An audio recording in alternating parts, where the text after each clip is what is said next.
वाक्य तुम्ही बी खाणे आम्हाला खाऊ द्या. त्याच्यामुळे हे कुठेतरी चेंज झालं पाहिजे. त्याच्यामुळे काय माझे महत्वाचे मुद्दे आहेत.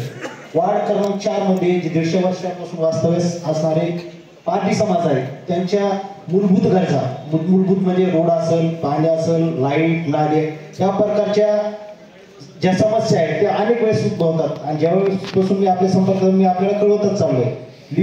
त्याच्यानंतर अद्यापर्यंत जो पारधी समाजाचा नगर परिषद हद्दीत राहतात त्यांना स्वतःची शासकीय जागा, स्वतःची जागा आहे, त्यांच्या वडिलांची सातबारावर आहे. त्याचा गट नंबर आहे 269/1 ही त्यांच्या बापदाची जमीन आहे. तिथं ते स्वतः राहून सुद्धा त्यांना ते काबीज दाखवत आहे. म्हणजे हा कोणाचा एक खोडसाळ पण आहे. आणि ह्याच काबीज जागेमुळं यांना जो नगर परिषदेचा जो जे आहे, म्हणजे आपल्याला जर घरकुल घ्यायचे असतील तर त्यासाठी स्वतःची जागा असली पाहिजे. तर पहिल्याच निकषात येऊन जातात. आतापर्यंत नगर परिषदेला ज्या वेळेस या लोकांनी प्रस्ताव केले की हे आदिवासी भागावर ढकलतात आणि त्यांच्याकडे केले, कारण की नगर परिषद आता शहरी भागात आपल्या शासनाचा जी आर आहे की आता शहरी भागात सुद्धा ते घरकुल भेटतील. त्यावेळेस हे लोक यांच्यावर ढकलतात, ही त्यांच्यावर ढकलतात. त्याच्यापर्यंत आतापर्यंत 2014 पासून तुम्ही रेकॉर्ड काढा की आतापर्यंत कुठल्याही पारधी समाजाला एकही घर इथं अलाउड झालेले शहरी भागामध्ये. मुद्दा 2, तिथं जे रस्ते राहण्यासाठी मी तुम्हाला मेल सुद्धा टाकले भाऊ, त्याचे मी फार मुख्यमंत्र्यांपर्यंत या गोष्टीचा पाठपुरावा केला. त्याच्यानंतर 2022ला त्याचा मेल प्राप्त झाला. त्यावेळेस जाधव साहेब SDM होते. त्यावेळेस म्हणजे 2-3 वर्षापासून इथं SDMच्या हातात कार्यालय असल्यामुळं प्रशासक म्हणून आहेत की त्यांनी तिथं पाहणी सुद्धा केली. फक्त पाहणी केली आणि त्याच्यावर ते स्टॉप झाले, त्याच्यावर कुठली कारवाई नाही. त्याच्यानंतर मॅडम मधात मध्यंतरी आपले SDM नव्हते, मॅडमकडे चार्ज होता, याच्यावर सुद्धा मॅडमला बोललो पण त्यांनी सुद्धा याच्यावर काही केलेलं नाही.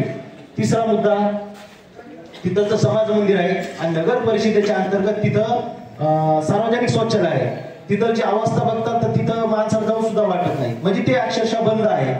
त्याच्यामुळे इथं स्थानिक नगर परिषद जिथून कोणी स्वच्छता कर्मचारी असतील त्यांनी तिथं लक्ष द्यावं. तिथं समाज मंदिराचं जे मेंटेनन्स वगैरे त्या गोष्टी कराव्या. त्याच्यानंतर परतूर नगर परिषदेने मागच्या दिवशी सगळे नगरसेवकांनी एक ठराव घेतला होता की जातीवाचक हे जे नाव आहे वाड्या वस्त्यांना कुठल्या यांना की ते नाव हटवून कुठल्या तरी महापुरुषाचं नाव द्यावं. तर पारधीवाड्याला वीर बिरसा मुंडा हे नाव दिलेले आहे आपण, परंतु अद्यापही त्याचा कुठले अनावरण झाले नाही किंवा पाठी झाले नाही. हालाकी त्याचं जे मला वाटतं त्याचा तुम्ही ठराव घेतलेला आहे, परंतु तिथे अनावरचपणे कुठल्याही प्रकारच्या पाट्या लावत आहे. त्याचं ज्याला पटल तशी नावं करत आहे, त्याच्यावर नगर परिषदेने एक लक्ष द्यावं. त्याच्यानंतर इथं जो स्थानिक जो समाज आहे, आदिवासी समाज मॅडम, त्यांना कास्ट सर्टिफिकेट असतील किंवा इतर तत्सम जे डॉक्युमेंट असतील त्याच्यावर आताही इतरच्या लोकांना काही लोकांना मुलांना शाळेत दाखला घ्यायचा असेल तर त्यांना 13-3चे प्रमाणपत्र पटकन आपले अधिकारी देत नाही. काहीतरी 1500 टेकल्याशिवाय ते काय पुढं काम करत नाही. कारण की मी एक वकील म्हणून मी सुद्धा तुमच्याकडे 2-3 वेळेस ह्या गोष्टीचं हे केलेलं आहे. कारण की जे कोर्टाकडून तो कायदा करून घेतला आणि आपल्या नगर परिषद आपल्या तहसीलकडे तो कायदा दिला तर त्याच्यामध्ये इतके भयानक गोळ चालू आहे की त्याच्याकडे आपण लक्ष द्यावं. कारण की ज्यावेळेस वकिलामार्फत कोणी 13-3 संपर्क दाखल करतो तर आम्ही त्याला ऍफिडेव्हिट देतो, परंतु कधी आमचा ऍफिडेव्हिट सुद्धा देऊन सुद्धा आम्हाला 3-3 महिन्याचं सर्टिफिकेट भेटत नसत. तर त्या विद्यार्थ्यांची किंवा त्या लोकांची काय त्याच्यात चूक आहे, मी त्याच्या 2-3 वेळेस हा मुद्दा तुम्हाला बोललेले. त्याच्यानंतर साहेब हा मुख्य मुद्दा हा आहे की 1994 पासून इतर जे स्थानिकचे जे नगर परिषदमध्ये जे काम करतात कर्मचारी ते अनेक तुम्हाला भेटण्यासाठी गेल्या 1994 पासून ते आतापर्यंत नगर परिषदमध्ये त्यांना सामावून घेतलं नाही. त्यांची फाईल मला वाटतं DPO ऑफिसला आहे आणि शेवटच्या टप्प्यामध्ये आहे. तेवढं शुभ काम आपल्या हस्ते व्हावं आणि जवळजवळ 30 ते 40 जे लोक घरातले लोक आहेत त्यांचा आपल्या हस्ते बरोबर का एवढी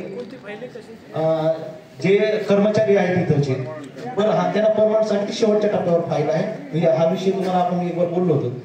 तेवढा एक शेवटचा मुद्दा आहे. आणि ते रस्त्यानं आला हा प्रथम मुद्दा आहे, कारण की सर्व शहरात जा खूप सुंदर चांगले रस्ते झालेले. म्हणजे ही गोष्ट सांगणं बरोबर नाही, मुद्दाम जातीवाद केल्यासारखं या लोकांना मागं ठेवलेले. ह्या गोष्टी कुठेतरी थांबल्या पाहिजे एवढी अपेक्षा करून थांबतो. जय